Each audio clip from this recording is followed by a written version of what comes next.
Hello, ladies and gentlemen, boys and girls, people of all sexualities, identities, and more, and welcome back to another book review. And today's book review is none other than James Dasher's Maze Runner: The Kill Order. I've only just finished reading this book, ladies and gents, and others, and I just want to say this is one chaotic book. You think that you are hooked when you watch the films.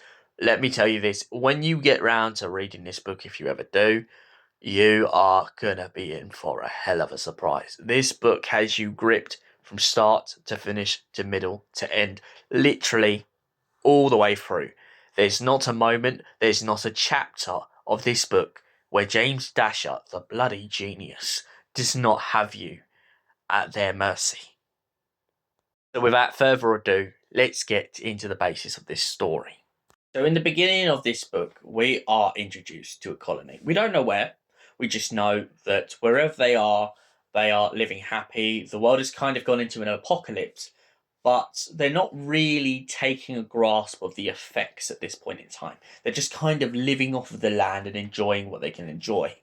Suddenly, a kind of helicopter comes down. They call them bergs, of course, in the Maze Runner. This giant berg of a ship comes down. It crashes down on the ground in the colony. Everyone's at shock. They've not seen technology for years or months or however long it's been that they've been in this colony. And of course, when this massive thing comes over, they start to get wary. They have weapons. They have whatever they need to survive, and they start to be on alert.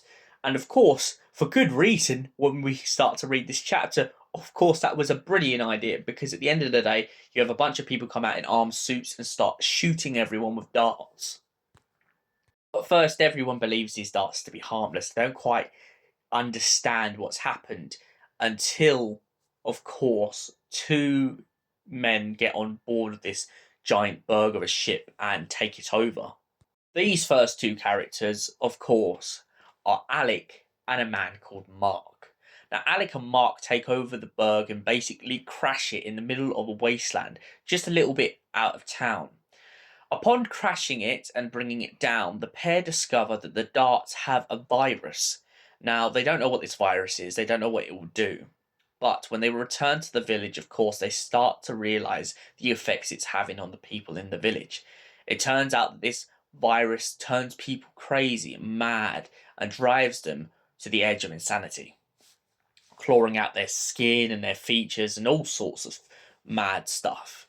So, feeling very angry at the people who did this to them, of course, Mark and Alec come up with a plan along with his friends Misty and Toad and Trina. Trina will become very relevant, as you'll learn in the later part of this video, because they just want answers. They don't understand. Eventually, the group splits up, and of course, Mark and Alec go searching for answers, whilst Trina and the others stay behind and try and help the village. Upon trying to find more answers from the ship they crashed, they return to find that Misty has gone crazy, along with anyone else who's been near the bodies. After deciding to leave Misty behind, and the Toad staying with her because he is madly in love with her, whew, lucky Toad, they decide to set off on their way and find more answers and finally find out if this has happened to anyone else. Upon finding another place, the Toad returns mad and crazed, and Alec kind of puts him out of his misery. Eventually, they find a young girl named Dee Dee in a town just a little bit out of their camp. Upon going to this other settlement, they find that Dee Dee seems to be uninfected, and her whole tribe or whole settlement have kind of left her to die in the wilderness without any provisions, any help, anything. She's just this 5-year-old girl who's been left. And eventually, when they get further out into the world, they find out that her tribe believe her to be possessed by demons and some kind of devil because of the fact that she has not been affected. Later on, Mark and Alec break into the Berg bunker and discover that this was all planned from the beginning, and that it's not an accident that the virus got out. Hiding around in the bunker, they come across a scientist who points out that he objected to their choice of using the virus to control the population. Alec and Mark kind of think he's a bit balmy, so they don't quite believe him at first. Well, not until they, of course, go back off into the world and see the effects and find the evidence in the Bergs that this was, in fact, government sanctioned because of the overpopulation in the world. Alongside finding out about this virus, they also find out the fact that the flare, which is kind of this whole radiation spark that happened across the planet, was also known about, and that they had made an organization to prepare for it and make bunkers. Upon exiting the bunker, Mark and Alec realize that their friends Lana, Trina, and Dee Dee have all mysteriously gone missing. Upon trying to find the pair, they find themselves in more and more situations with mad people. Alec eventually tracks down the group and finds that they've gone into like a crackhead sort of town. When they arrive at the crackhead sort of town, they find out the fact that Lana has been ripped apart, and so Alec decides, because he loves Lana so much, he decides to put her out of her misery.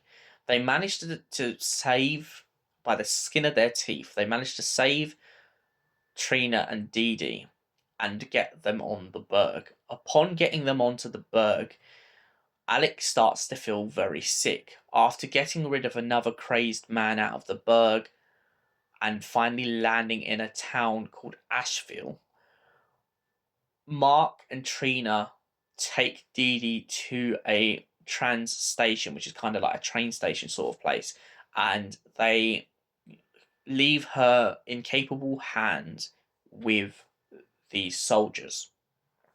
Upon taking her there, they also wish her the best as their minds slowly go. In their last few moments, Trina finally manages to remember Mark, and the pair go mad together.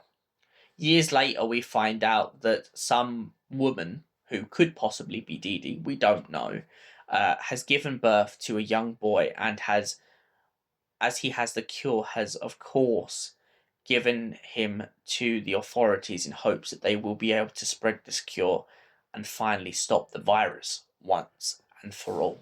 The scientist woman and her two guards, of course, taking the boy, begin to laugh, and as they take away the boy, well, not laugh so much, but they begin to consider their options going forward with the boy and the experiment that they are about to produce.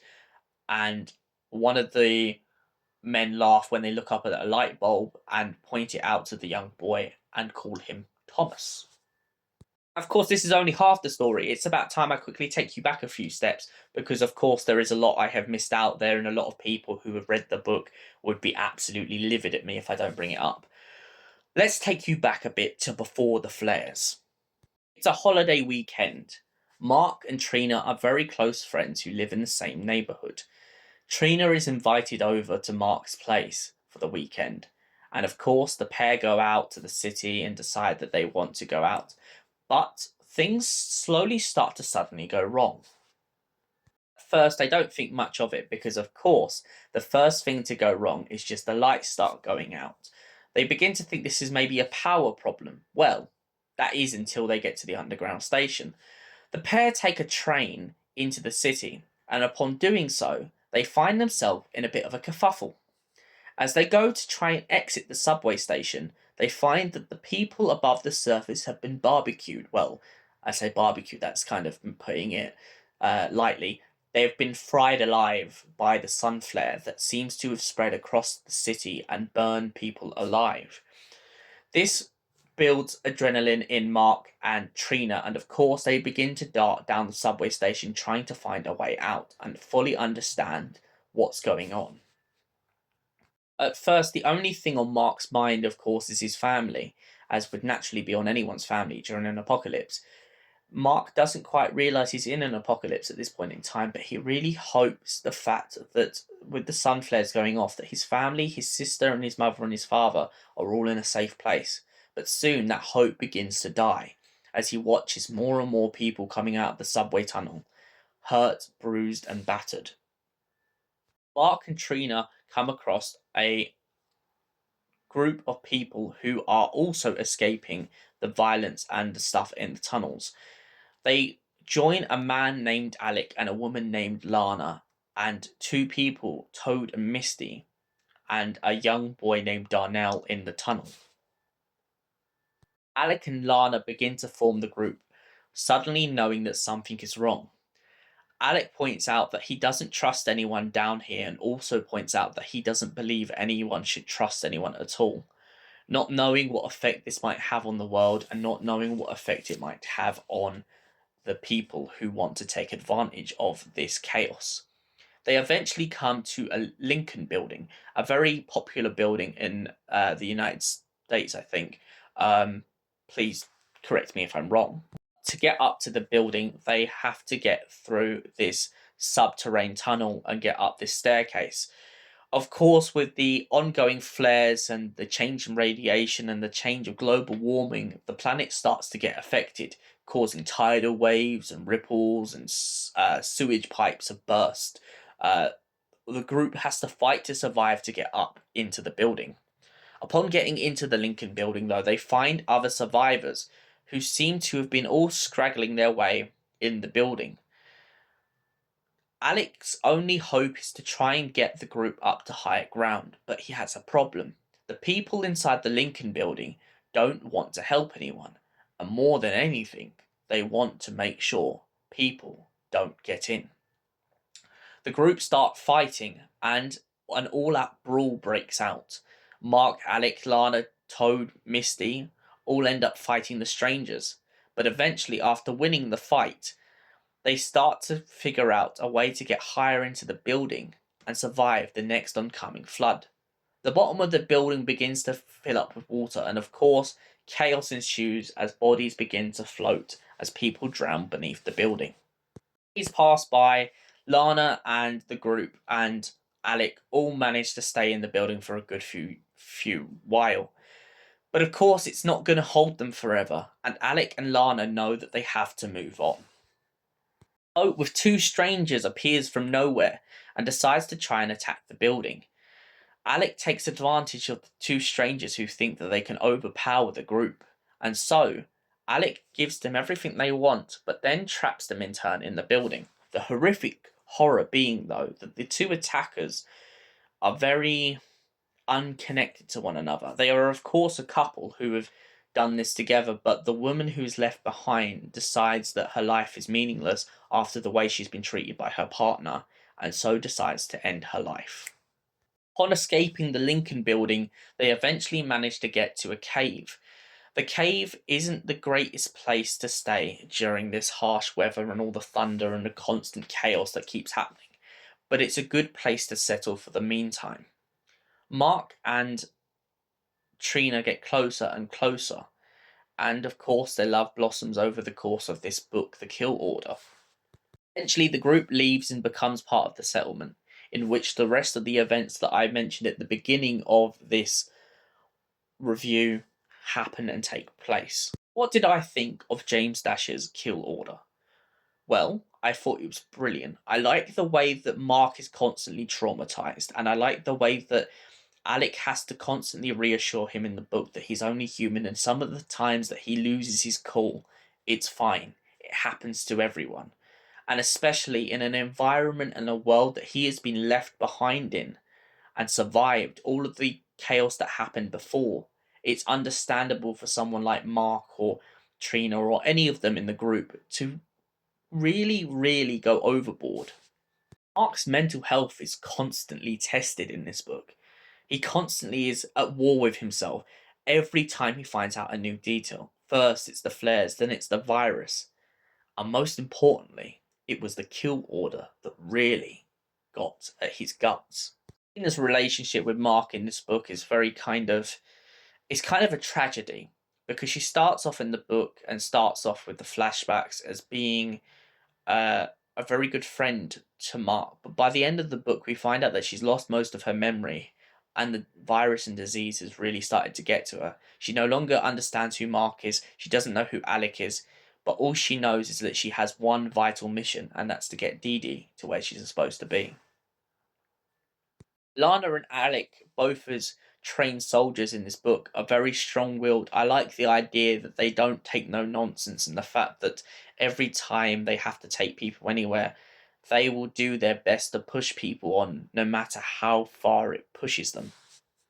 Toad and Misty, we don't really get to see much of them in this book, but we do get to learn the fact that their relationship is so strong that Toad would never leave Misty behind. It really does make you to kind of put into the picture where they're all on the scale with their group.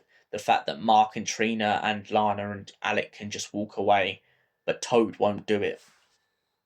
Darnell is killed off in this book, along with another character. One of them loses their mind, and the other one is shot in the Lincoln building. Both these deaths kind of impact the group, as they've known these characters for a long time. We don't, of course, as we go through the course of the book, but we do kind of feel their loss. Dee Dee, of course, the very final character that I'm going to talk about in this review. I can understand what they're trying to say in this book. Dee Dee is kind of witch hunted. She's like the witch in this book, as she is constantly referred to as a demon, as a devil, as a kind of satanic creature by her own tribe. And I really love the parallels between Mark trying to see her innocence and the kind of village trying to make you feel like there's something more, trying to trick you into believing that this child is purely out to hurt everyone that she touches. Of course, in the end, I like the idea that even though the world is so scary, Dee Dee does her best throughout the whole story to, in other words, get this message across that she is just someone who is immune. She doesn't know why, she doesn't know how, she doesn't know what importance she holds in this whole genre, this whole trilogy, but her importance is there, and it's key to the future of the Maze Runner series. For that reason, I give the Maze Runner, The Kill Order, a solid 9 out of 10. I would give it a 10, but there's only one little loose connection I'm still kind of on the fence with, and that is who was Thomas's mother in the end of this book, and is she Dee Dee? Is she someone else? Is she someone part of the NCC or NCF? I just kind of don't have those answers, and I really wish I did. Maybe if this is ever adapted into a film, they can kind of help with that. But so far in the book, I don't feel we've really got those answers. Thank you all for watching, and we will see you in the next book review. Until then, stay awesome, stay beautiful, and goodbye for now.